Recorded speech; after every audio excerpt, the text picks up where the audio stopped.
আসসালামু আলাইকুম রাহমাতুল্লাহ। তো আমার হাতে যেগুলো দেখছেন সেগুলো গম। আর আমরা সাধারণত গম চাষ করি না, যেই জন্য আমাদের খুবই ভোগান্তিতে পড়তে হয়।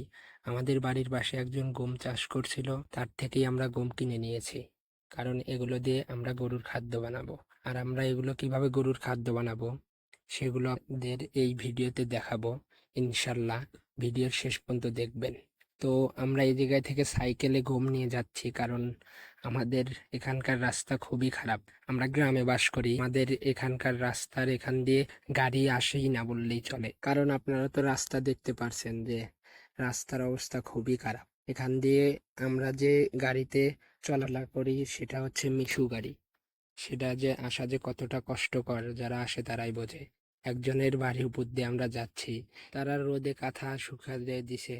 তো যাই হোক, তো চলেন আমাদের এই ভাঙ্গাচোরা রাস্তা দিয়েই আপনাদের নিয়ে যাই। তো আমরা এখান থেকে আসলাম আমাদের এই দোকানে। এখানে মোটামুটি সকল চাহিদার জিনিসপাতি পাওয়া যায়, আর এখান থেকে গাড়ি পাওয়া যায় পর্যাপ্ত পরিমাণ। তো এখান থেকে আমরা যাব হচ্ছে চান্দাইকোনা। চান্দাইকোনা গিয়ে এগুলো ভাঙ্গাবো।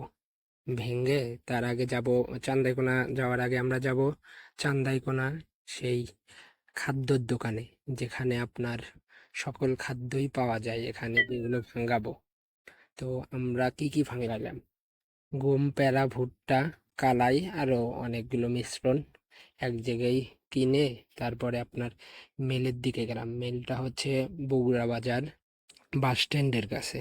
সে জায়গায় যাওয়ার পরে এক চাচা সকল কিছু এক জায়গায় মিশ করলো। মিশ করে সেগুলো মিশিং আছে বা মেল ওর ভিতর দিল। দেওয়ার পরে একদম নিপাস গুঁড়া, যেগুলো গরুকে খাওয়ালে অনেক পুষ্টিকর। আপনার দুধ বাড়ে, তারপরে গরুর স্বাস্থ্য ঠিক থাকে। এগুলো অনেক উপকার। ভুসির থেকে আমি মনে করি যে এগুলো খেলে নাই পর্তায় এবং সুবিধাজনক গরুর মোটা তাজা করার জন্য। তো যাই যে মনে করে, কিন্তু আমার কাছে মনে হয় যে এটাই সর্বোচ্চ ঠিক। গরুকে একদম মোটা তাজা এবং সঠিকভাবে পুষ্টিকর খাদ্য দেওয়ার জন্য এটাই ঠিক আছে। তো যাই হোক, আমরা আবার চলে আসলাম। চলে আসার সময় তো আমরা তো যাওয়ার সময় সাইকেল নিয়ে গেছি, কিন্তু আসার সময় আবার আপনার তো সাইকেলে নিয়ে আসা যাবে না, কারণ যাওয়ার সময় নিয়ে গেছি 3 মণ ভুট্টা বাড়ির থেকে, আর আসার সময় আপনার আরো ওই জায়গা থেকে কিনে সবকিছু মিলে 7 মণ এরকম হয়েছে। খুবই কষ্টকর ভাবেই চলে যাচ্ছি। তো বাড়িতে নিয়ে আসার পরে সকল কিছু ঠান্ডা করে তারপরে বস্তায় তুলবো।